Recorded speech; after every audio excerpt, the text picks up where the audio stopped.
Assalamualaikum warahmatullahi wabarakatuh. Selamat pagi, salam sejahtera untuk kita semua. Mohon izin memperkenalkan diri, saya Nurse Yuni Astuti, Magister Keperawatan, salah satu dosen di program studi D3 Keperawatan Setikes Kesda 4 di Ponorogo. Pada kesempatan kali ini saya akan menjelaskan salah satu mata kuliah yang saya ampu, yaitu mata kuliah keperawatan maternitas dengan kode kuliah dengan kode 15118132536. Nah, mata kuliah ini diberikan pada semester 4 dan memiliki bobot SKS sebesar 3 SKS yang terdiri dari 2 SKS teori dan 1 SKS praktikum. Jadi mata kuliah ini membahas tentang konsep dasar keperawatan maternitas, kemudian konsep asuhan keperawatan ibu hamil, konsep asuhan keperawatan intranatal, ya, kemudian postnatal, kesehatan reproduksi, dan KB. Nah, adapun capaian pembelajaran dari mata kuliah ini adalah yang pertama, menguasai konsep asuhan keperawatan klien dalam rentang sehat sakit pada berbagai tingkat usia dengan kode CIPI P09. Kemudian yang kedua, memberikan asuhan keperawatan pada individu, keluarga, dan kelompok baik sehat maupun sakit dan kegawat daruratan dengan memperhatikan aspek bio, psikososial, kultural, dan spiritual yang menjamin keselamatan klien sesuai dengan standar asuhan keperawatan dengan kode CP KK01. Yang ketiga, mampu mengelola asuhan keperawatan sesuai kewenangan klinis, ya, dengan kode CP KK02. Yang keempat, menyelesaikan pekerjaan berlingkup luas dengan menganalisis serta metode yang sesuai dan dipilih dari beragam metode yang sudah maupun belum baku dan dengan menganalisis data dengan kode CPKU01. Kemudian yang kelima, menunjukkan kinerja dengan mutu dan kuantitas yang terukur, yaitu CPKU02. Nah, adapun bahan kajian dalam keperawatan maternitas ini meliputi yang pertama adalah konsep dasar keperawatan maternitas, ya, kemudian yang kedua adalah konsep asuhan keperawatan ibu hamil, ketiga adalah konsep asuhan keperawatan intranatal, dan yang keempat adalah konsep asuhan keperawatan bayi baru lahir. Serta yang kelima, konsep asuhan keperawatan pada ibu postpartum, dan yang keenam adalah konsep keluarga berencana dan kesehatan reproduksi. Untuk mendukung proses pembelajaran ini, saya menggunakan referensi utama yaitu berupa buku ataupun e-book yang bisa diakses oleh mahasiswa baik di perpustakaan ataupun melalui media online. Nah, sedangkan untuk referensi pendukung, saya menggunakan jurnal yang sesuai dengan bahan kajian dan juga hasil penelitian dan pengabdian masyarakat yang sudah saya lakukan. Untuk kegiatan pembelajaran ini, ya, saya menggunakan sistem SCL di mana metode pembelajaran berfokus untuk meningkatkan dan mengembangkan kemampuan kritis peserta didik sehingga peserta didik ini diharapkan mampu lebih aktif, ya, dalam kegiatan pembelajaran. Nah, adapun jenis SCL yang saya terapkan dalam pembelajaran ini adalah ada discovery learning, ya, di mana discovery learning ini mempunyai tujuan agar mahasiswa dapat mencari, mengumpulkan, dan menyusun informasi sesuai dengan topik yang diberikan. Metode lain yang saya gunakan dalam pembelajaran ini adalah collaborative learning, di mana mahasiswa akan bekerja sama dengan anggota kelompoknya dalam mengerjakan tugas.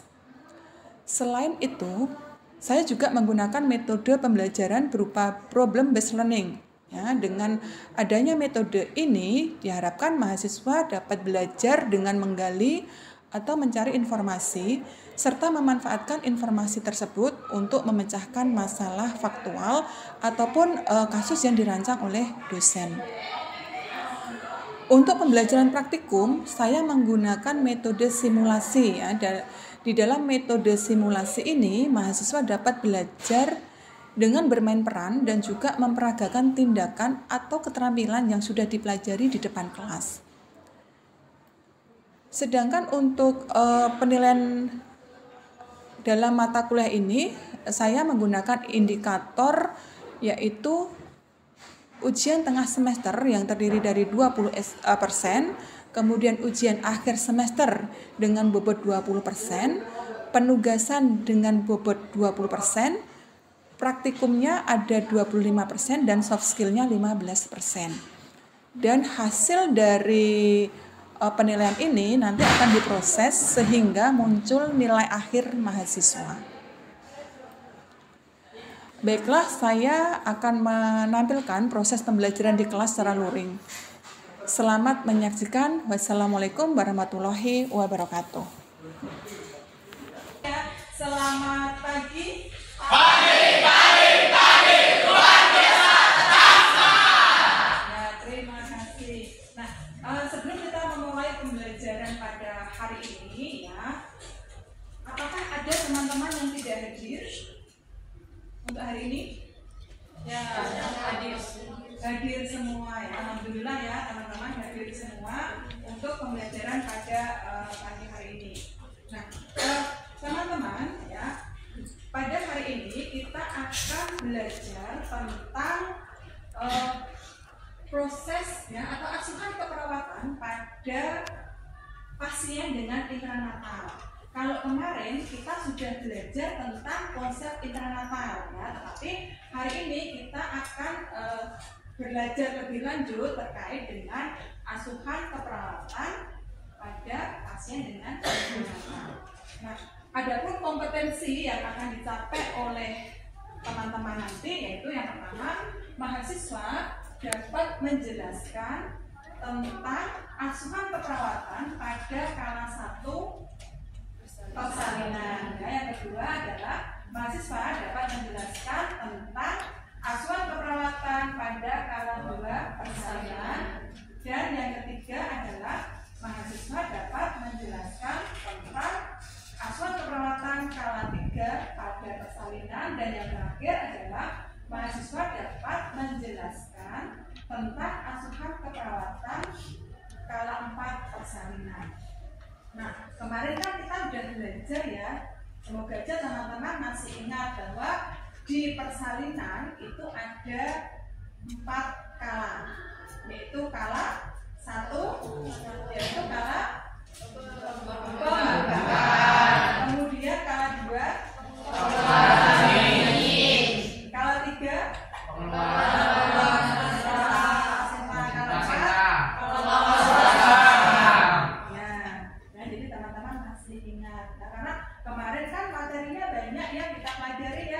definisi persalinan, kemudian ada macam-macam jenis persalinan, kemudian yang ketiga adalah ada teori tentang persalinan.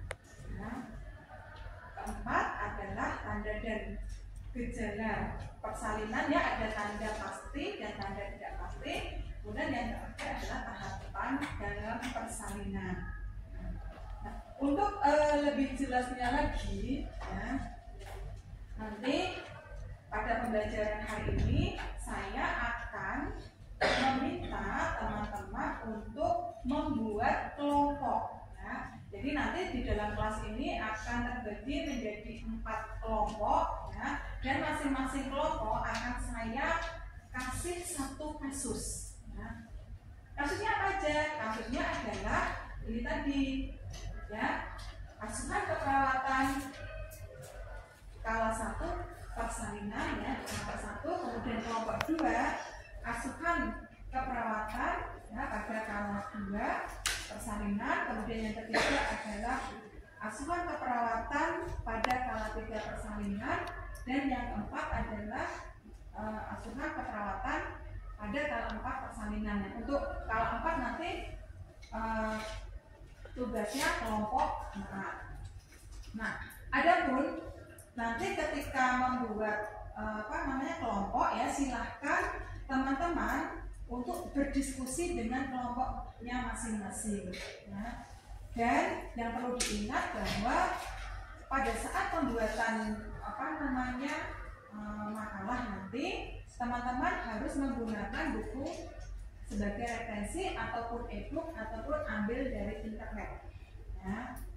Kemudian ada yang perlu teman-teman ingat bahwa daftar pustakanya atau referensinya itu kalau menggunakan buku berarti 10 tahun yang lalu. Kalau ini tahun 2023 berarti 2013 ya. Kemudian kalau jurnal gunakan yang paling lama adalah 5 tahun yang lalu. Berarti jurnalnya paling lama tahun berapa? 2018 ya. Teman-teman nanti bisa buka internet ya atau pakai e-book ya. Semua bawa handphone atau bawa laptop? Ya. Referensi juga? Ya. Nah, karena ini kita sudah saya sudah memberikan kasus ya. Ini silakan teman-teman membuat kelompoknya. Nah, nanti kalau sudah selesai diskusi, ya, teman-teman akan saya minta menunjuk salah satu perwakilan kelompok untuk membacakan hasil diskusinya. Nah, untuk waktu diskusi sekitar 60 menit. Ya, nanti setelah 60 menit kita bacakan hasilnya. Nah, ini adalah ada beberapa kasus ya. Silakan yang kelompok 1 nanti membuat kasusnya masing-masing membuat itu ya asuhan keperawatannya ya. Kemudian kelompok 2, anak kelompok 2. Kelompok 2 di belakang. Ya, kelompok 2 silakan nanti dibuat ya. Kelompok 3 di sini. Ini kelompok 4 ya. Nah, nanti silakan didiskusikan dengan temannya ya. Kalau diskusi dengan posisi seperti ini apakah nyaman? Ya. Silakan teman-teman membuat kelompok untuk diskusi. Dibaca, teman-teman ada yang membaca referensi ya. Baik, Ibu.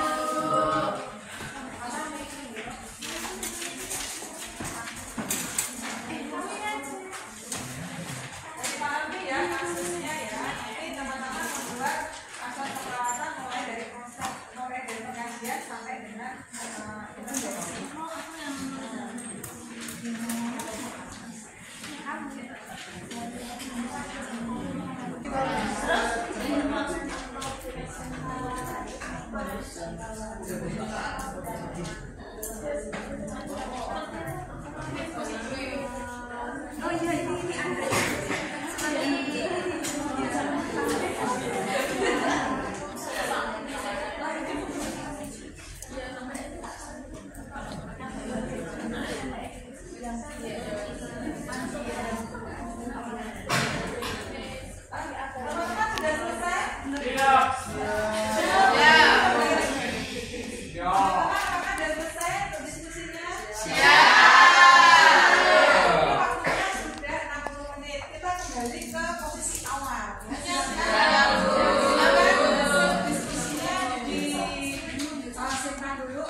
Assalamualaikum warahmatullahi wabarakatuh. Waalaikumsalam warahmatullahi wabarakatuh. Ini saya mewakili kelompok 1 akan membacakan hasil diskusi kami, yaitu kala 1 kala pembukaan adalah permulaan kontraksi persalinan yang ditandai dengan perubahan serviks yang progresif dan diakhiri dengan pembukaan lengkap sebesar 10 cm. 1. Pengajian dalam perlu digaji dalam kala 1 adalah A. Alasan pasien datang ke rumah sakit, yaitu apakah pasien sudah keluar darah dicampur lendir, apakah keluar air berlebihan, apakah pasien merasakan kontraksi atau nyeri pada daerah pinggang menjalar ke perut atau sebaliknya, dan apakah nyeri semakin lama, semakin sering dan teratur. B. Riwayat obstetri yang perlu dikaji kembali. HPHT, taksiran persalinan, usia kehamilan sekarang, kemudian dikaji riwayat kehamilan masa lalu, jenis persalinan masa lalu, penolong persalinan masa lalu, kondisi bayi saat lahir.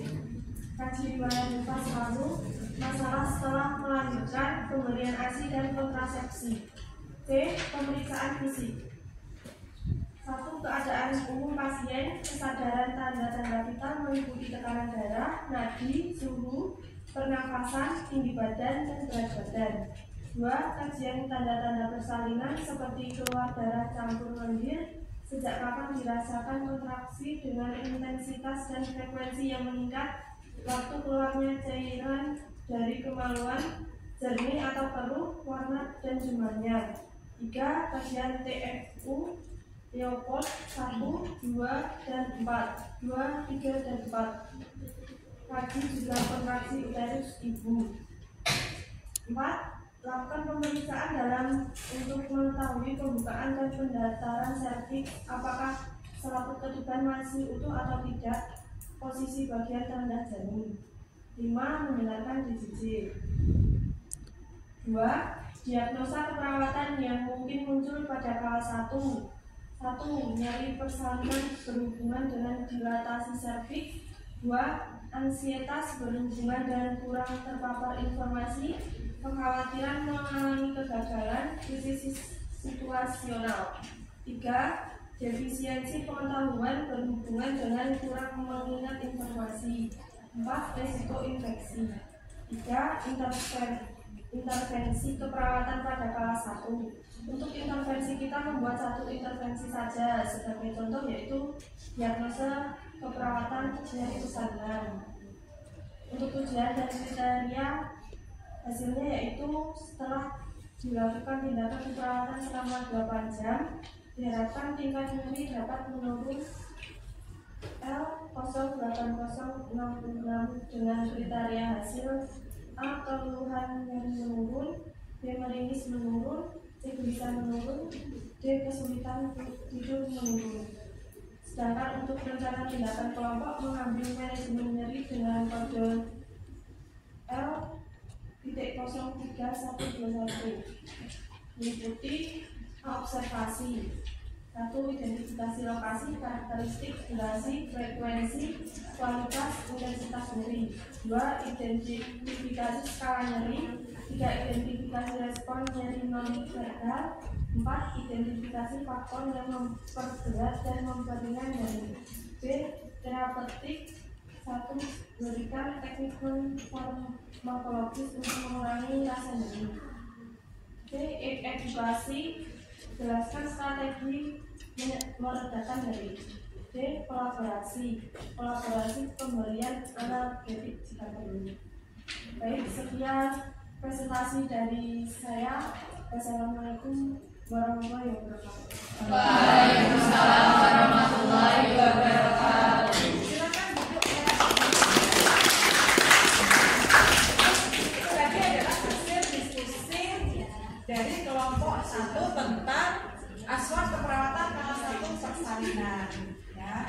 Apakah teman-teman ada yang mau ditambahkan atau ada yang ditanyakan? Ya, jelas ya, karena kelompok 1 sangat lengkap sekali untuk memaparkan hasil diskusinya. Nah,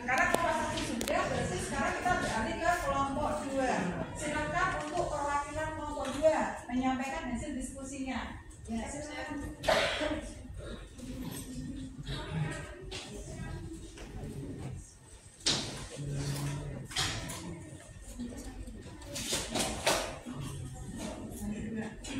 Assalamualaikum warahmatullahi wabarakatuh.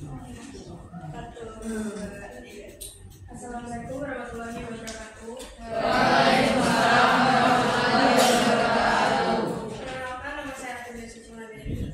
Saya perwakilan dari kelompok 2 yang berjudul Kala 2 atau Kala Pengeluaran Janin. Kala 2 atau pengeluaran janin yaitu tahapan persalinan dimulai ketika pembukaan lengkap dan berakhir pada saat bayi lahir. Nah, yang ke-1 itu ada pengajian. Pada pengajian, yang perlu kita ketahui itu ada 4. Yang pertama, pemeriksaan tanda-tanda vital. Tanda-tanda persalinan kala 2 atau dorongan meneran, tekanan ke anus, perineum menonjol dan vulva membuka. Yang kedua, periksa kemajuan persalinan dengan pemeriksaan darah. Yang ketiga, pemeriksaan DJJ, pemeriksaan vesika urinaria atau apakah penuh atau kosong. Yang keempat, perlu respon perilaku atau tingkat kecemasan, skala nyeri, kelelahan, keinginan mengajari. Nah, yang kedua itu ada diagnosa perawatan yang mungkin muncul pada kala 2, yaitu nyeri melahirkan berhubungan dengan pengeluaran janin. Dan dari kelompok hanya memilih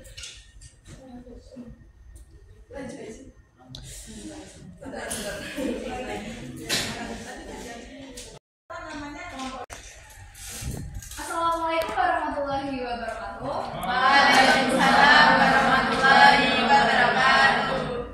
Izin Bu, izin Bang, izin Mbak, izin Mas, izin rekan-rekan semua. Saya mahasiswa atas nama Ayu Syafidiyah selaku perwakilan dari kelompok 4 akan menyampaikan hasil diskusi dari kelompok kami. Kelompok 4, kala 4 disebut juga dengan kala pengawasan. Persalinan kala 4 dimulai setelah lahirnya plasenta dan berakhir 2 jam setelahnya. Yang pertama yaitu pengajian. Yang perlu dikaji di kala 4 ini adalah 1. Tingkat kesadaran penderita. 2. Pemeriksaan tanda vital. 3. Pemantauan 15 menit pada jam pertama setelah kelahiran plasenta. Lalu 30 menit pada jam kedua setelah persalinan. Jika kondisi ibu tidak stabil, perlu dipantau lebih sering. 4. Kontraksi uterus. Dan yang kelima adalah perdarahan. Dianggap masih normal bila jumlahnya tidak melebihi 400 hingga 500 cc. Yang kedua yaitu diagnosa di kala 4 ini yang muncul yaitu ketidaknyamanan pasca partum berhubungan dengan involusi uterus. Yang ketiga adalah tujuan dan kriteria hasil. Setelah dilakukan tindakan keperawatan, diharapkan masalah tentang ketidaknyamanan pasca partum teratasi dengan kriteria hasil, yaitu meliputi keluhan tidak nyaman menurun, lalu meringis cukup menurun, luka episiotomi menurun, dan kontraksi uterus meningkat. Yang keempat adalah intervensi. Intervensi di kala 4 ini meliputi 4 tahapan. Tahapan pertama yaitu observasi terdiri dari monitor tanda-tanda vital. Lalu yang kedua monitor keadaan lokia, misalnya warna, jumlah, bau, dan bekuan. 3. Periksa perineum atau robekan seperti kemerahan, edema, edimosis, pengeluaran, dan penyatuan jahitan. Monitor nyeri dan juga monitor tanda hamil.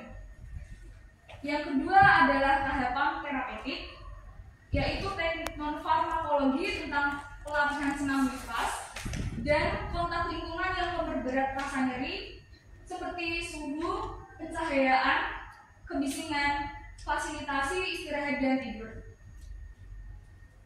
Tahap ketiga adalah tahap edukasi, yaitu terdiri dari penyebab dan pemicu nyeri, strategi pereda nyeri, lalu anjuran monitor nyeri secara mandiri, dan anjuran teknik non farmakologis untuk mengurangi nyeri. Dan yang terakhir adalah tahapan kolaborasi, yaitu pemberian analgetik jika perlu. Sekian presentasi dari saya. Apabila ada kesalahan, mohon maaf. Wabillahi taufiq wal hidayah. Wassalamualaikum warahmatullahi wabarakatuh. Waalaikumsalam warahmatullahi wabarakatuh. Nah, ternyata kelompok 4 cukup jelas sekali ya untuk presentasinya ya. Jadi memang di persalinan itu kan ada 4 tahapan ya. Ada kala 1, kala 2, kala 3, kala 4. Jadi masing-masing kala itu akan berbeda ketika kita memberikan asuhan ke perawatan ya. Nah, untuk tadi ya saya ambil kesimpulan ya dari diskusi teman-teman ya, bahwa asuhan keperawatan pada kasus intranatal itu antara satu pasien dengan yang pasien yang lain itu akan berbeda sesuai dengan hasil dari pengkajian yang kita dapatkan.